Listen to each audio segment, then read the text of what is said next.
Greetings, Groaners! How are you this week? You know what's coming? We are 12 away from the 200th episode.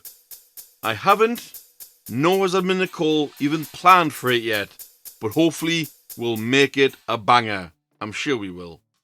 Another hot week here in the northeast of England, and I've been drinking water like a man dying of thirst.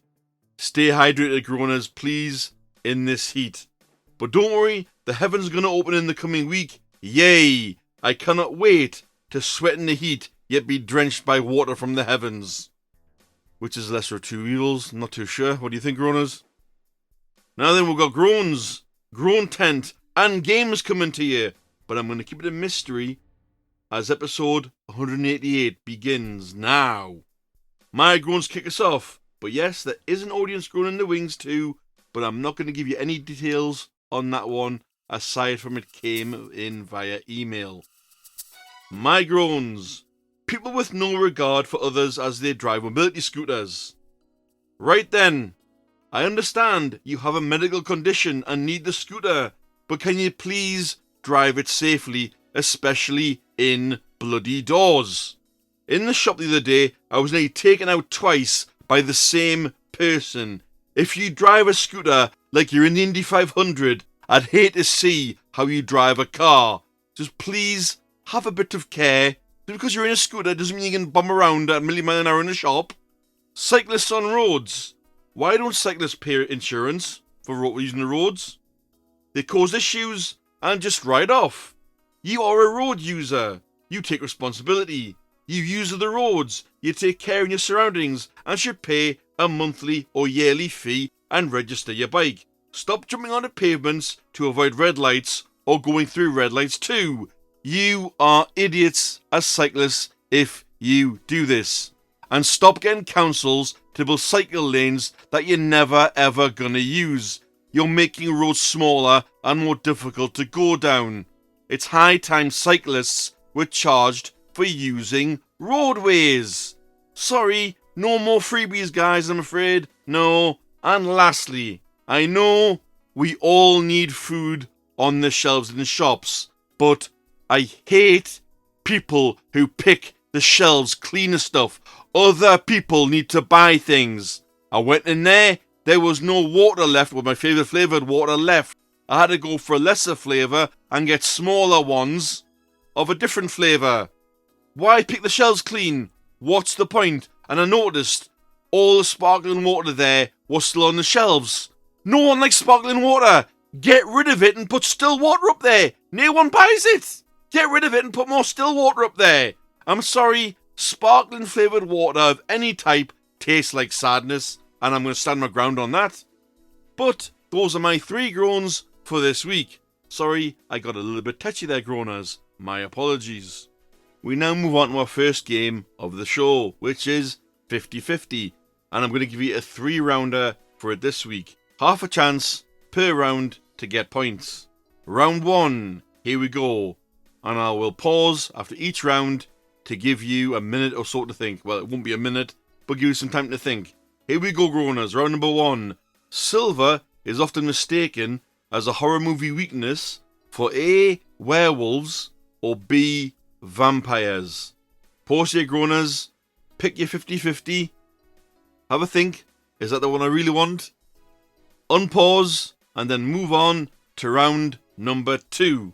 It is advised to not pickle one of the following: A, mushrooms, or B, carrots. Pause your Groaners. If you know you're pickling, you might get this right off the bat. But if not, have a think. Pick your 50-50, unpause, and then move on to round number 3. The house pets most prone to obesity are A, beagles, or B, pugs. If you know your dog breed, Groaners, then you might get this right off the bat as well. But pause here, pick your 50-50, Make sure you're happy with 50-50 and then unpause. And the answers to 50-50 will come later on in the show, Groaners. This could not wait though. Admin Nicole sent me a few corkers this week, but I don't know when this one happened, but I'm going to estimate it happened in the last month or so. Don't know where it happened, but it happened in a vegan restaurant.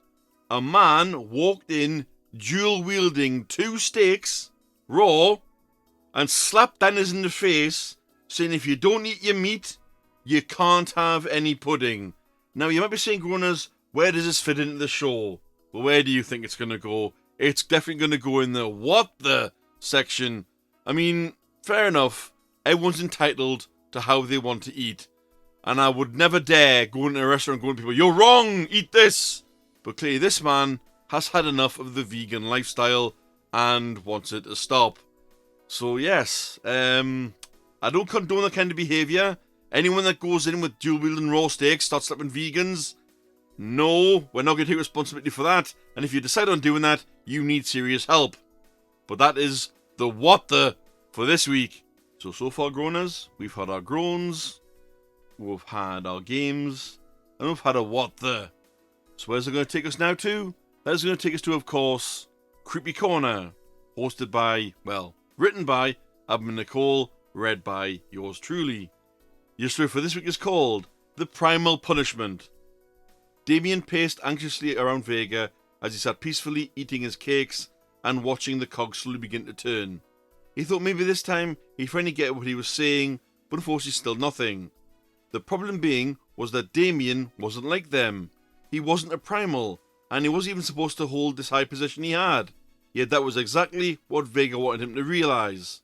The truth was being a primal may have had the perks, but even despite the work, there actually wasn't many benefits to being primal. An unstoppable, unkillable force, a part of existence itself. Without them, there would be no life, no death, just emptiness and silence. Every primal holds a job, and those jobs keep life flowing and on track. Death gives life meaning by granting it an end. Life, in all its complexities, gives death a purpose. Time keeps things from being eternal and trapped. As for darkness, well, like all things, it has 2 sides. One to protect those who have nowhere to go or feel safe, and one to shield the evils of the world. Darkness can do all that just by existing, and that is all it has to do. So if I'm getting things right, you and every other primal know something about Valencia. Some big thing or screw up that she did countless lifetimes ago, but you can't even tell me what it was because your memory was wiped for refusing to keep the truth from her. How is it supposed to help me now? Damien asked. Vega simply continued to sit and drink his tea as he slowly nodded. The bigger issue at hand was that Valencia was never supposed to know. Vega was able to figure out a long time ago that whatever punishment she received affected her memory even more than it already was. She was never supposed to know what she did. No doubt it was only a fraction of her punishment though. A primal's punishment is not to be taken lightly. Timmy, or whatever Kronos renamed him as now, was only able to become one of us through an uninformed decision. No one gets punished if all primals are in agreement on such important matters. It also makes things easier on Kronos. By making someone a primal, you become in charge of their duties and responsibilities. So Timmy is now out in the world making note of every little thing that happens and recording it all. That means Kronos is able to now solely focus on time itself and less on what happens in it, Vega explained. This made Damien sit down again as he began to wonder. If he counted the primals he knew about, that would make Timmy, Vega, Grim and Kronos. He wasn't sure what Valencia counted as though, so he couldn't include her there yet. However, it seemed unlikely to him that they would punish each other if something went wrong, let alone how bad the punishment appeared to be by the look on Vega's face when he mentioned them. This would only mean that someone else had to be in charge of the punishments, but who would be powerful enough to punish the very laws of existence? You don't know what Valencia did, and you don't know what her punishment was, but you must know who did it. Who's in charge of punishing primals? Who stands among you that can do this? I need you to tell me so I can find out what she did. You asked me who she was, or even what she was, but if you won't tell me that then, tell me who does know. Tell me who this to her, Damien asked. Vega rose from his seat standing tall. A shroud of darkness began to steep off him as he asked a nearby girl named Aisha to clear the room. He suddenly wasn't hungry anymore, and Damien had ruined his appetite. The girl nodded, took a gas mask from her pocket, and put it on before rushing over to clear the table, but not before looking at Damien with scorn. She then promptly inputted a code on a machine on the wall near the door, sending an alarm blazing loudly through the farm before she shut the door behind her and left. Vega was important to her, and to all those like her that he saved. They never did take kindly to anyone upsetting Vega's routines. He was usually quiet and calm, wanting nothing more than to read books and eat desserts in peace. On occasion, he would teach them the stars and solve any problems they had. She had seen this side of him before, though, when he would grow taller and the darkness would seep off him like a cloud suffocating anyone in its path. It was rare, but this was a sign of his true anger, and not something you'd want to get in the way of. She knew what to do in this scenario. Vega had warned them of it many times. Gather anyone nearby and go back to the farms. Lock themselves up and wait for quiet. Never forget the masks. Everyone has to wear the masks. If he ever had to get this angry, it usually meant he had to fight, and he wouldn't let them get hurt in the crossfire. Vega waited for the footsteps to stop and the doors to shut before looking down at Damien. He warned him never to track those things down.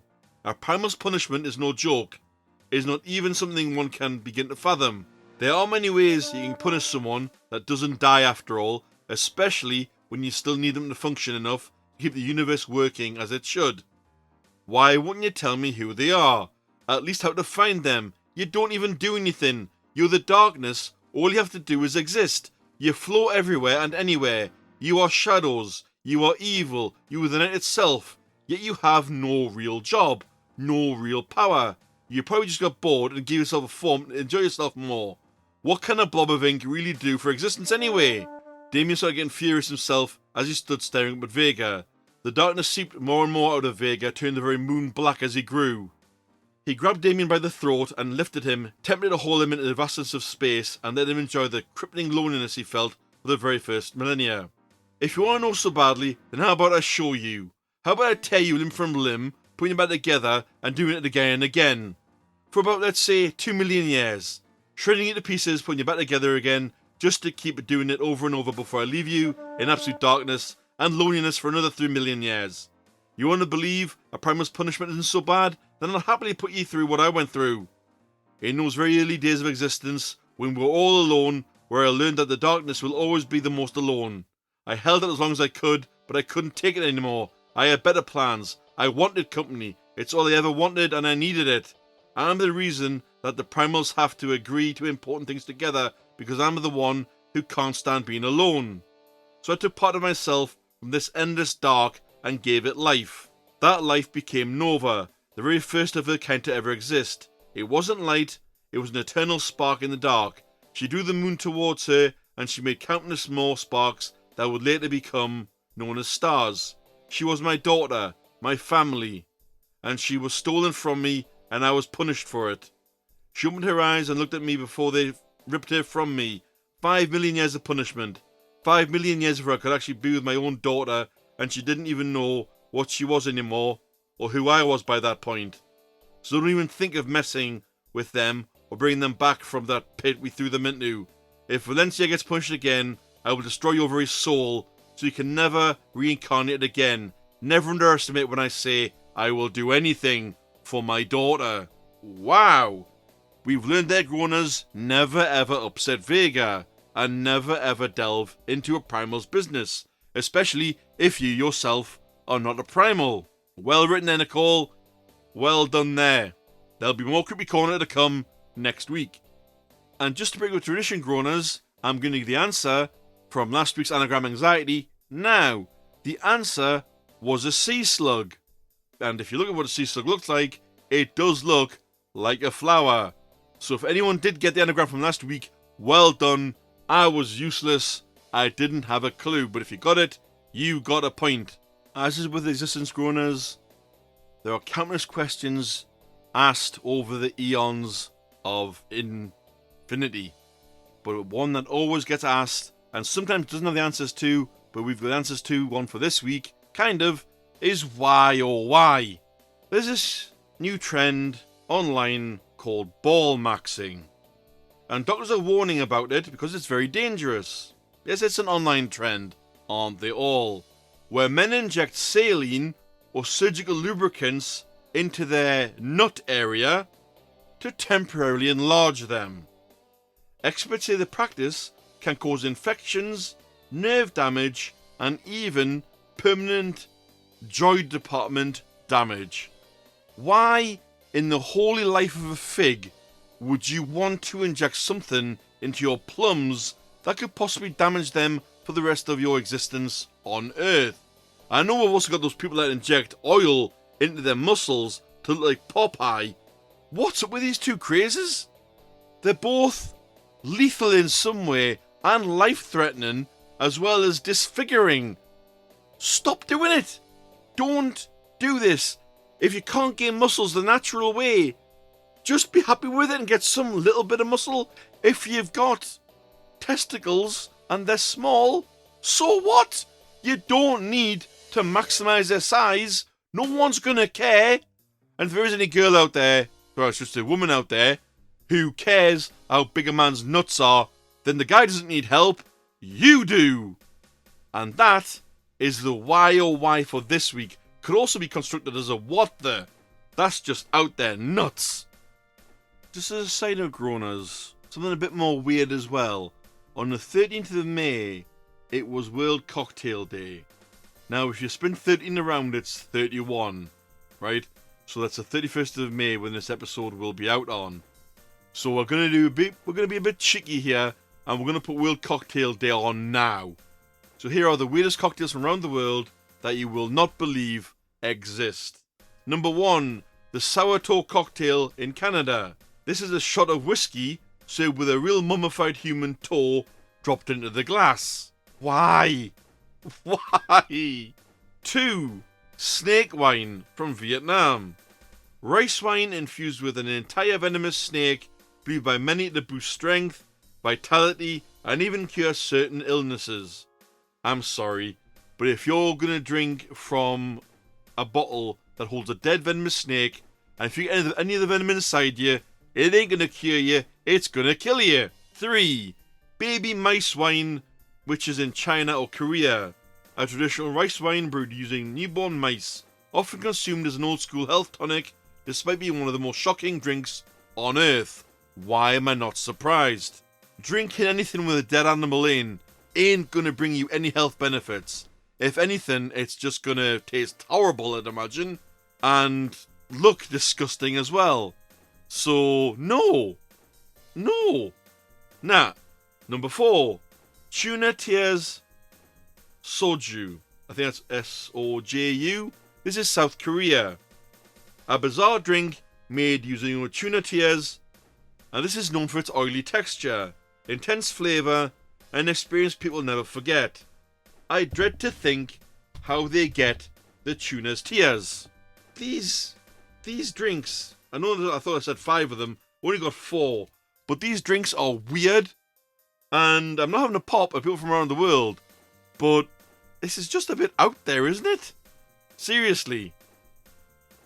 Now, Groaners, we're going to move on to another game now in the form of the 5-point countdown. And I'm going to do it on the fly. So apologies if I get things a bit wrong. Start at 5 points, all the way down to 1 point. Where you guessed right, you get the points. If you guessed right, then get it wrong again, your points reset, and you're going to get it right again to score any points.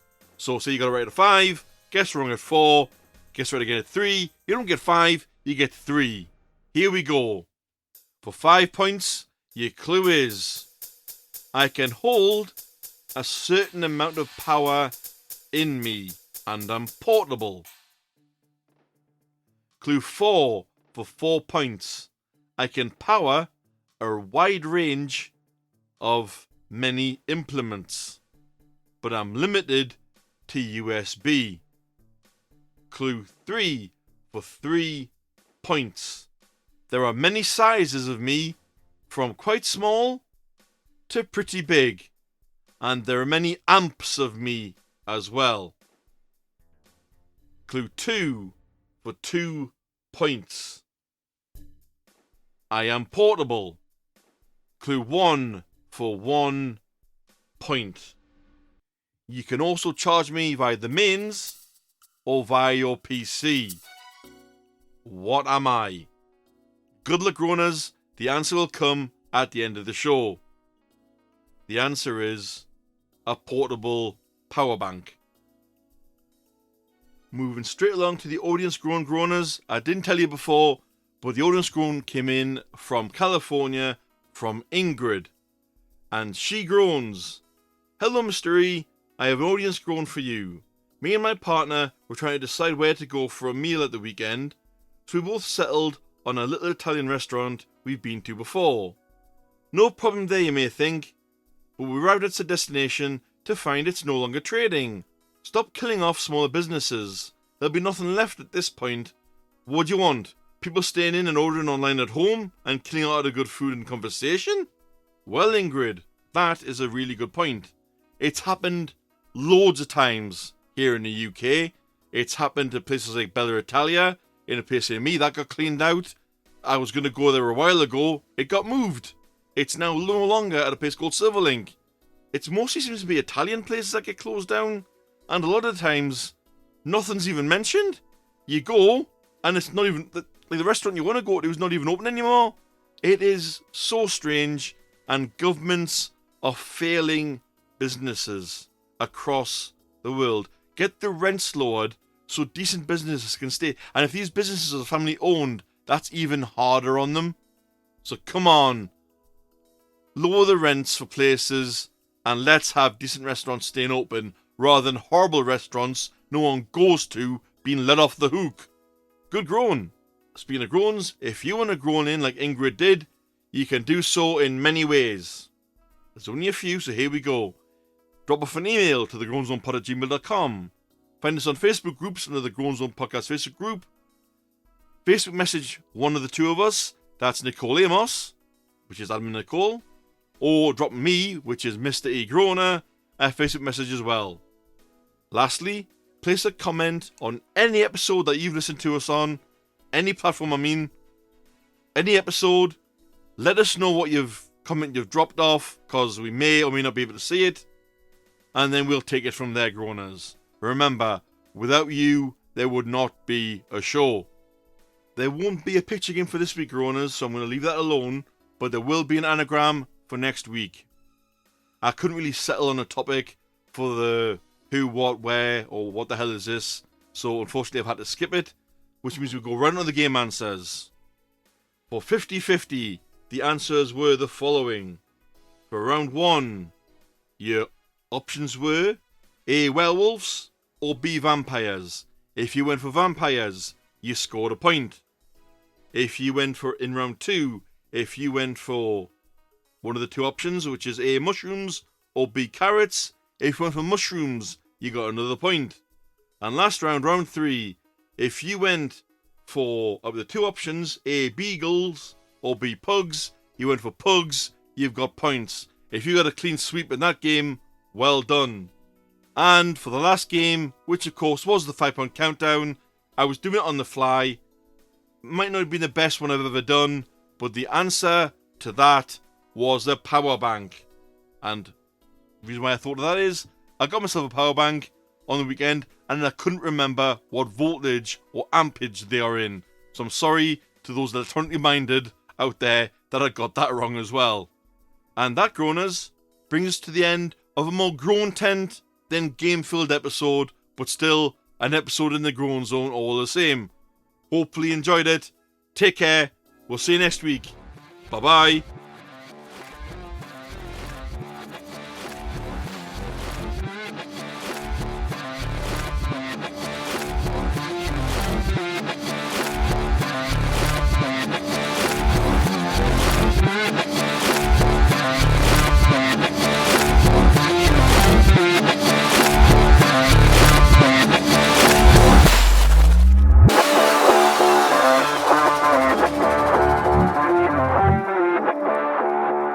Damien by the throat and lifted him, tempted to haul him out.